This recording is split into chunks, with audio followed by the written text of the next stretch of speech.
నేటి ఆధునిక పోటీ ప్రపంచంలో చదువుతున్నా చదువుకు సరైన కొలువు లేకపోవడం, దొరికిన కొలువుకు సరైన జీతం లేకపోవడం లాంటి సమస్యలను తరచూ చూస్తూ ఉంటాం. అయితే ఎలాంటి సమస్యలు లేని కొలువుల్లో ఒకటి పైలట్. కానీ పైలట్ కావాలనుకునే యువత 10వ తరగతి తర్వాత సైన్స్ స్ట్రీమ్, అందున ఫిజిక్స్, మ్యాథమెటిక్స్లను ఎంచుకోవాలి. ఏవియేషన్ రంగంలో ఈ సబ్జెక్టులే ముఖ్యం. పైలట్ శిక్షణ పొందేందుకు ఈ రెండు సబ్జెక్టుల్లో పట్టు తప్పనిసరి.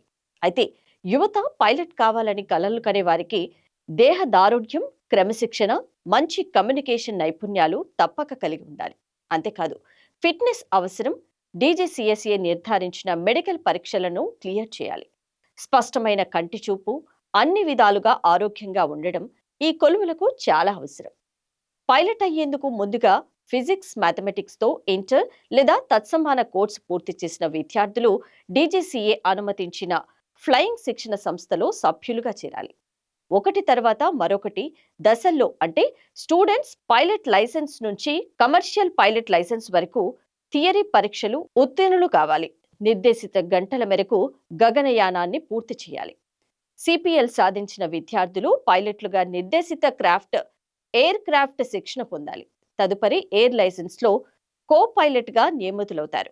మరోవైపు ఏరోస్పేస్ ఇంజనీరింగ్ లో బీటెక్ చేయగలిగితే ఈ రంగాన్ని ఎంచుకునే విద్యార్థులకు మేలు కలుగుతోంది. అకాడమిక్ గా గట్టి పునాది పడుతోంది.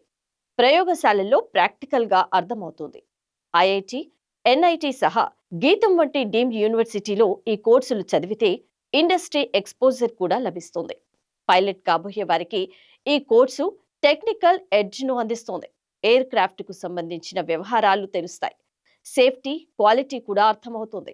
పైలట్ కాదనుకుంటే ఇంకొన్ని అవకాశాలు aviation, defence, drone space, research లో వెళ్ళవచ్చు. తద్వారా కెరియర్ లో ఫ్లెక్సిబిలిటీ, అలాగే సుదీర్ఘకాలిక ఉద్యోగ భద్రతకు అవకాశం కూడా కలుగుతోంది.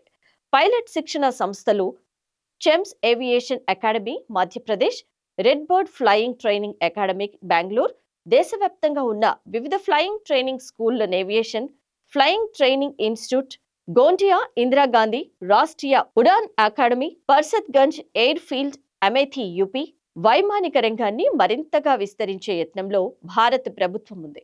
2030 నాటికి ఏటా 30 లక్షల మంది ప్రయాణికులతో ప్రపంచంలోనే మూడో పెద్ద ఏవియేషన్ మార్కెట్ గా అవతరించిందని ఇంటర్నేషనల్ ఎయిర్ ట్రాన్స్పోర్ట్ అసోసియేషన్ అంచనా వేస్తోంది. అందుకు తగ్గట్టుగా వేల సంఖ్యలో పైలట్లు మన దేశానికే అవసరమవుతారని నిపుణులు చెబుతున్నారు. పెద్ద కలలు కనడమే కాదు, క్రమశిక్షణకు తోడు సంబంధిత సరైన చదువులు, ప్రాక్టికల్ శిక్షణ పొందిన యువతకు ఈ రంగం సదా ఆహ్వానం పలుకుతోంది అని చెప్పవచ్చు.